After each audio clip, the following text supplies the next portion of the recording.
once again welcome you for the presentation.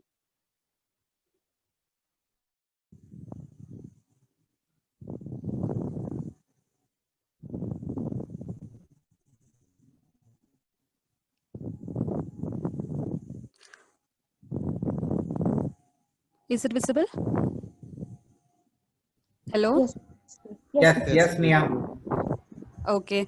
Pranams to all gurus. Today's topic of presentation is Ayurvedic Ethno-Medico-Botanical Survey of Ponnangudam Kava and nearby places. So we will be dealing with a brief introduction about sacred groves and about Ponnangudam Kava and the ethno-medical uses of the plants there.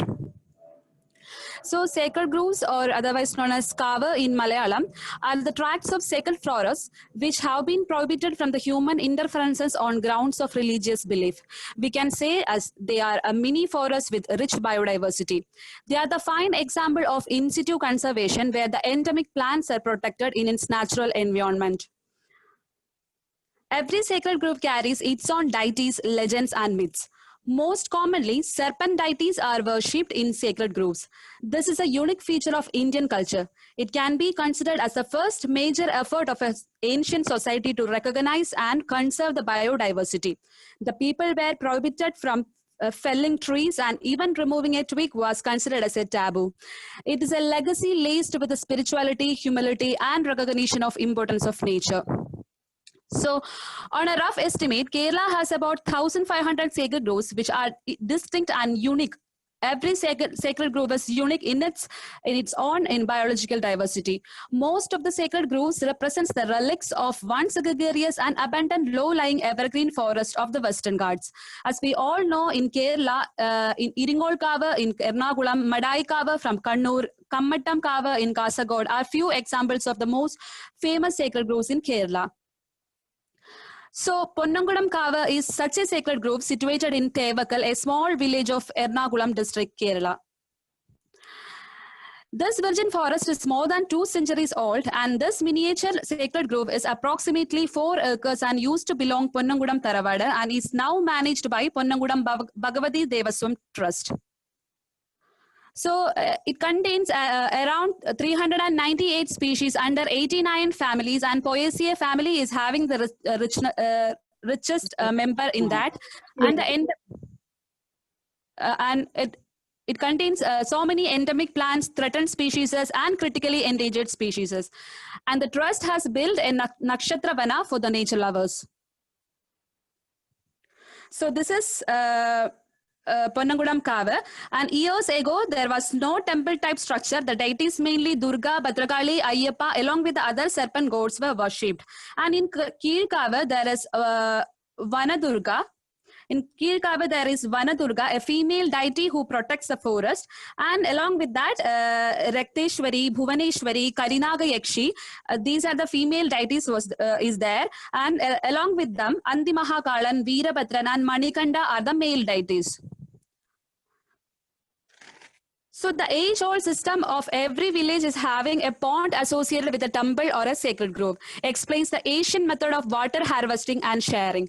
This part of Kava is marshy and occupied by a variety of fern. About half of the total area of the Kava is found to an evergreen patch where a lot of trees and shrubs belonging to a typical low-altitude evergreen forest, whereas the other has a marshy habitat. The fauna of the Kava was identified and documented by Mugundan Kirakemadam, son of great Vaidya Sri Raghavan Tirumulpada. He frequently visits the Kava during early morning to sight these winged miracles. Kava also hosts a variety of butterflies and moths. The ground is humus-laden and abundant of different fungus. As mentioned earlier, Ponnangudam Kava is taken care by Ponnangudam Bhagavati Devasam Trust, formed 20 years ago. Since then, this is Mr. Sri Ramachandran PK taking care of a project, running a project called the Kava Samrakshana project, which is aided by Kerala Forest Department, National and State Medicinal Plant Board. Every year, they are conducting seminars, workshops for the nature lovers. And this man was working as a joint rubber production commissioner in Rubber Board Ministry of Commerce under Government of India. And he was the former coordinator of Biodiversity Board Ernakulam. And now he himself, this man is the backbone of all these activities, and he himself visits every day to this sacred grove and observe the nature. So this slide onwards, we are entering to the sacred grove. I want you to fill it along with me, and it's better if you are noting down the uses, which I will be explaining. You cannot find it in the slides. So the first drug is Memisulon malabaricum from Melastomaceae family. In Sanskrit, it is known as Tikta Pallava or Anjani. In Malayalam, it is Kayambu Kashava. It is a good Visarbhara Dravya and also a Chakshusha Dravya. The useful parts are leaves, roots and flowers. For oral ulcers, leaf paste along with mustard oil, that is Sarshaba Taila, is using as in order to cure from the oral ulcers. This the similar thing can be applied for herpes and other skin diseases also. So its anti-diabetic activity is proven by researchers, and the flowers are having a Varnya effect. So the next one is Salacia fruticosa or Sapta Chakra in Sanskrit, otherwise known as Pon Korandi or Ega Nayagam in Malayalam. The useful part is leaves and roots. It is also used in diabetic carbuncles, and it is having a Pramehakna and Kushtagna Dravya. Some are using the leaves along with the oil to reduce the nasal polyp. That's the Thaila Nedi. And the Nedi used by preparing the Thaila from its leaf is relieving the diabetes is performed by some Vaidyas, and the root decoction is given for controlling the diabetes, and the fruits are edible. And in our area, the fruits are known as Tondipalam, and the Pudabaga of leaf along with Mastu is used in abdominal pain and diarrhea. So the next one is Hopia ponga. It is an endemic plant, an endangered one from Dipterocarpaceae family. The useful part is stem bark, seeds, galls, and leaves. The paste of leaves is used to fester the abscess, and the poultice made up of stem bark and roots used to reduce the inflammation in knee joints. The seeds are fried and taken as a snacks by old age people. And using this seed, the gruel is prepared and it is considered as an energy booster. This is the gall of that particular pen. You can see the gall in the slide. So this one is used in for a Legana karma in alopecia. So the next plant is Rhytia tinctoria, otherwise known as Dandapala or Ayapala in Malayalam. It is useful in psoriasis and other skin diseases. 3 or 7 or 9 or 21 leaves in sufficient quantity of oil placed under the sun. As we all know, that method of preparation is known as Surya Paga. For 3 or 9 days, this method is to extract the active ingredient to the oil and applied externally. It is very helpful for the hair growth also. A tablet made up of the seeds of this particular plant is useful in rhinitis. And for also the crack foods, a paste made out of roots and fresh turmeric along with this rice washed water is used along the milk cream. And also for the snake bite, root powder is made into fine powder, and it is used as a bolus and put over the side bite, removes the poison. So it is also useful in snake bite. Now, the next drug is Syzygium carophyllatum, otherwise known as Nyara, and in Hortus, it is exclusively mentioned for the Netra Roga. The useful part is stem and the whole plant is used. So some Vaidyas are using it for Vada Shamanatva. It has a best result in neuralgic pain. To get rid of the pain in diabetic carbuncle, water boiled with the small branches of this plant can be used for Dara. As some Vaidyas will add Glycosmis pentaphylla, that is Spanal, to this for a synergetic action. So it is also used in preparation of that is which is boiled water used for the postpartum care, and the fruits are edible. So now it is Helicteris isora or Idampiri valampiri due to that particular nature of that fruit, and it is in Sanskrit it is known as Avartani. The fruits are one of the ingredient in Uramarana or Kombanchadi Gulika, and it is used to give the spasm. It is used to give for the spasm and rigidity of the abdomen of newborns. And the dried fruit paste is made into paste and applied along with the breast milk. The juice extracted from the root is good for removal of pus, and it is useful in ascites also. The bullae formed during the fever also subsided by the external application of this particular root juice. So The next one is Vetiria indica, otherwise known as Vella pine. It is in Sanskrit, it is Ajakarna or Sarja.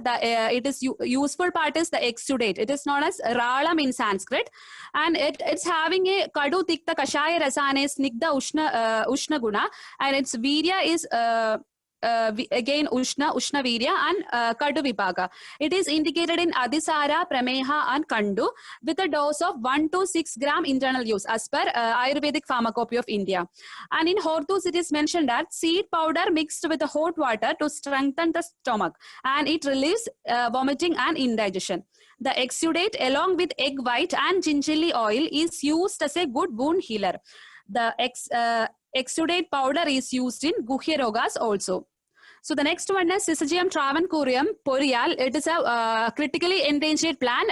The cow possesses 2 trees of this particular plant, and this is also known as porial or kulavetti or like badam kollimaram, etc. So its indication is also in the Vada Vyadis.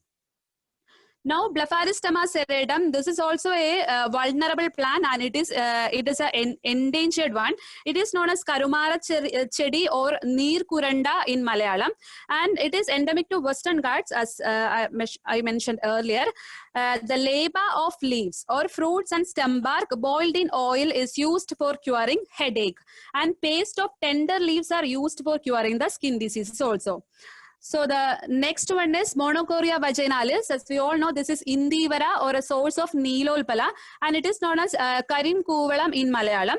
And this particular plant is having a Shidya Virya, and as we all know, its habitat is aquatic. It's an aquatic plant in a marshy area.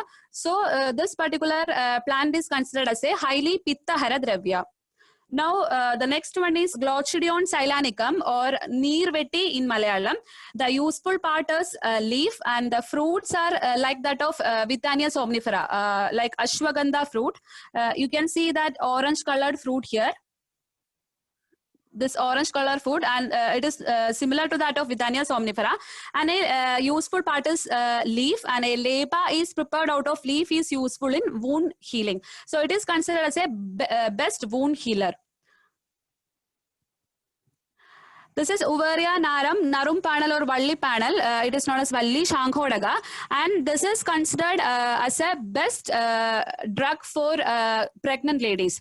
If they take bath in the water boiled in this particular plant's leaf, it is very beneficial like that. And in Hortus, it is mentioned that it is agra or sreshta for all type of vada vedanas. So now the next drug is Malotus philippiensis, that is Kampillaga. In Malayalam, it is known as Nurimaram or Kambipala. As we all know, it is a Rejaga Dravya. The powder obtained from the seed coating is considered as Rejaga. And this is Sebastiania camellia. It is Kodiyavanaka in Malayalam, and it is an extra pharmacopoeial drug which is mentioned in our Yogamridam Chikilsa Manjari like that. And it is considered as a good for Vada Vyadis. And in some area like Tripunthara area, they are making Karkidaka Kanji along with the juice of this particular plant, and they considered it as good for removing the joint pains and inflammation. The next one is Ixora malabarica. It is known as Kirkola chetti. The peculiar drooping nature of this inflorescence is the reason for its Malayalam name as Kirkola chetti. Useful part is the whole plant is using, and the decoction of every part of this plant is a remedy for cold and fever. And leaf pasted along with chandana and piper nigrum, that is marija, is used to put in wounds for healing. And the same can be applied for, can be get by applying the root bark along with oil also. And it is considered as a best drug for the wound healer. And stem bark and oil, combination of stem bark and oil is used as a good remedy for external application for ulcers. So these are the particular flower stamen, and these are the fruits of Ixora malabarica. It is an endemic plant to Western Ghats. So the next one is Ambelocissus indica, that is Chembravalli, otherwise known as Shonidalada Kandam in Anandakanda. It is considered as a best Vrana Shodhana Robana Dravya. Chembra denotes a red color. The climber that has a red stem and flowers is considered as Chembravalli. So useful part are whole plant is using and tuberous roots also using. So root juice along with coconut milk and oil is applied over blisters for diabetic carbuncles for its proper healing. The same uses can be seen in the regional Ayurvedic textbooks like Chikitsa Manjari and Yoga Ratnakara. The fruit juice along with jaggery is given internally for inducing virechana, and it will also help to reduce the inflammation. One of the ingredient in Vetra Pallavadi Yoga, and in Chikitsa Manjari it is mentioned that Chembravallidan Kandam Chukkum Nannariyum Tada Kutikwadam Kudichal Pogum Pom Andar Vidradi Okayum. Like that it is mentioned. So the next one is Calamus travancoricus, that is Cheru Chural. It is also endemic to Western Ghats. So this particular braided hair-like structure is a feature of this particular plant, and it's edible. The fruits are edible. Medicinal uses are not known now. And the next one is Syzygium ceylanicum, otherwise known as Kiri Padam, Vella Naval or Ammuma Padam, like that. So useful part is leaves, fruits and whole plant is using. It is a shrub with beautiful flowers and edible fruits, nowadays using as an ornamental one. And the internal use of leaf powder with buttermilk cures the abdominal disturbance, and taking bath in water boiled with the leaves is useful in curing the pain in the limbs. So this can be considered as a source of Shweda Jambu in our classics. Now it's coming is Gomphia serrata, that is Chokkati from Ocnaceae family.